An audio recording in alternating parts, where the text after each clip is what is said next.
ग्रामीण रुग्णालय व PWD निवासस्थान.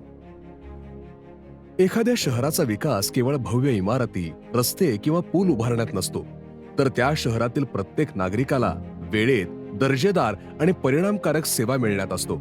आणि त्या सेवेचा खरा आधार असतात शासकीय कर्मचारी. याच विचारातून आमदार मंगेशदादा चव्हाण यांनी चाळीसगावमध्ये आरोग्य व सार्वजनिक बांधकाम विभागाच्या कर्मचाऱ्यांसाठी आधुनिक, सुसज्ज आणि गुणवत्तापूर्ण निवासस्थाने उभारण्याचा संकल्प केला. सेवाभाव जपणाऱ्या कर्मचाऱ्यांना सुरक्षित, सन्मानाचे आणि सुविधायुक्त निवासस्थान उपलब्ध करून देत विकासाचा एक नवा आदर्श निर्माण केला. कोरोना महामारीच्या कठीण काळात चाळीसगावच्या आरोग्य व्यवस्थेला सक्षम करण्यासाठी रस्त्यावर उतरून नागरिकांच्या मदतीला धावून जाणारे आमदार मंगेशदादा चव्हाण यांनी त्याच काळात आरोग्य सुविधातील उणीवा जवळून अनुभवल्या.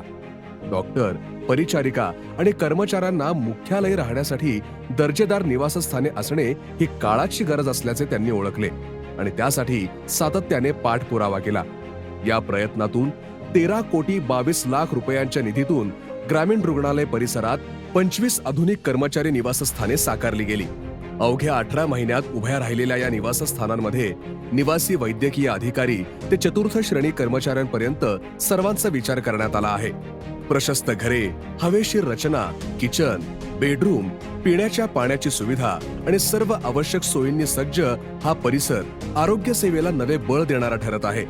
याच विकास दृष्टीतून सार्वजनिक बांधकाम विभागाच्या कर्मचाऱ्यांसाठीही शहराच्या मध्यवर्ती भागात 3,63,00,000 रुपयांच्या निधीतून अत्याधुनिक 3 मजली निवासी इमारत उभारण्यात आली आहे. वाहनतळ, आधुनिक सुविधा, हवेशीर घरे, दर्जेदार बांधकाम आणि आवश्यक सर्व सोयींनी युक्त ही वास्तू कर्मचाऱ्यांना अधिक सक्षम वातावरण उपलब्ध करून देणार आहे. शासकीय कर्मचारी मुख्यालयी राहिले तर नागरिकांना सेवा अधिक जलद, प्रभावी आणि पारदर्शकपणे मिळते. त्यामुळे ही निवासस्थाने म्हणजे केवळ इमारती नाहीत, तर उत्तम प्रशासन, सक्षम सेवा आणि नागरिकांप्रती असलेल्या बांधिलकीचे प्रतीक आहेत.